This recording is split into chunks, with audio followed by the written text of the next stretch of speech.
but God has a sense of humor. So if you want to make God laugh, tell him your plan. I really thought I was going to be a global capitalist. It was all, my life was all about me. I'm tired of talking about me, now you talk about me. But God had a different plan. And we had a riot in Los Angeles in 1992, worst urban riot in U.S. history, the Rodney King riots. And I didn't think there was going to be a riot because I figured this is America, right? Racism is dead. Look at me. Look at me. You know, look at my life. Look at what I've done on my own, supposedly. If I could succeed, anybody could succeed, right? And so those officers who beat that Rodney King, they're going to go to jail. We got them on videotape. Well, that's not what happened. Those officers, very much like what happened here in South Africa, countless times. You know, the evidence against them was overwhelming. Had it on videotape. Stevie Wonder could see it. It was so obvious, and they got off. Is that what sparked the creation of Operation? That sparked the riots in Los Angeles. But see, the point is that I thought that there wouldn't be a riot. I figured those officers were going to get convicted, and I would have bet my net worth on it. So when there was a riot and when those officers got off, I felt like a fraud. I felt like I had pimped my own community. I had bought into the hype. This is the shame you were talking about earlier. And so I had given up on my own community, blamed poverty on the poor. All of that stuff I told you about came rushing forward in a moment on April 29th, 1992, and I had to look myself in the mirror and assess what kind of person I was. You say you look into the mirror and had to ask yourself, what kind of a person am I? Right. What answer did you get in that moment? A person who needed to do something for somebody other than himself. There was redemption through service. There was redemption through legitimate suffering. But what was I suffering for? You know, a bigger Mercedes-Benz? What was I suffering for? You know, from an upgrade from coach to business class and business class to first class. What was I suffering for? It was your existential moment, although you've indicated many in your journey up until that point.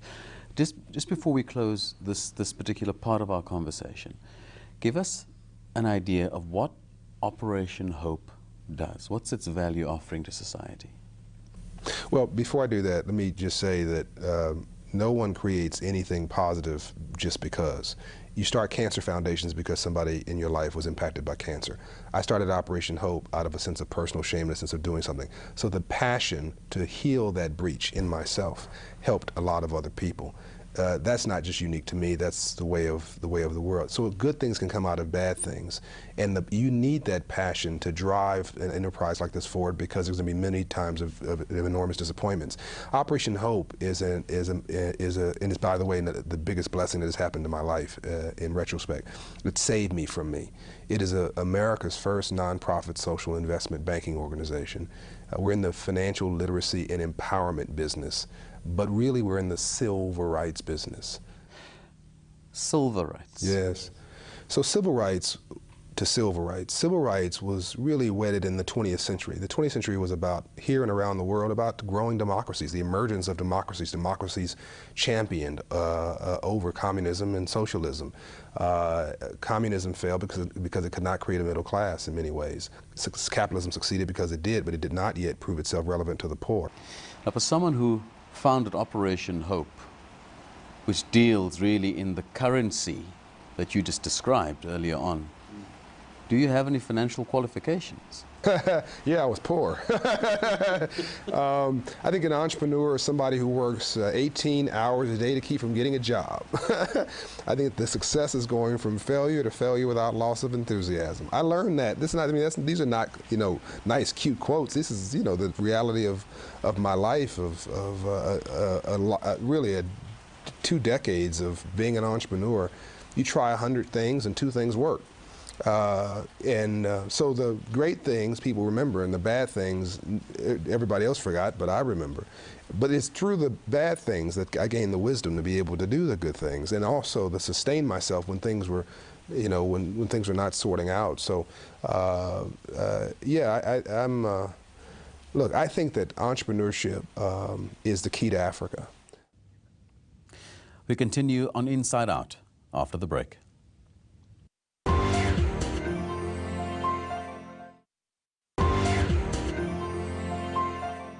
Our conversation with John Hope Bryant continues. One of the reasons that you're admired, and in our research, you know, we sort of picked up the fact that people are pretty much impressed at the fact that you didn't have to go that formal, stiff, straight qualifications route, and yet you can put an organization together that most financial fundis would struggle to get their heads around. We raised $500 million US to empower the poor, mostly from the private sector. That's 5 billion rand.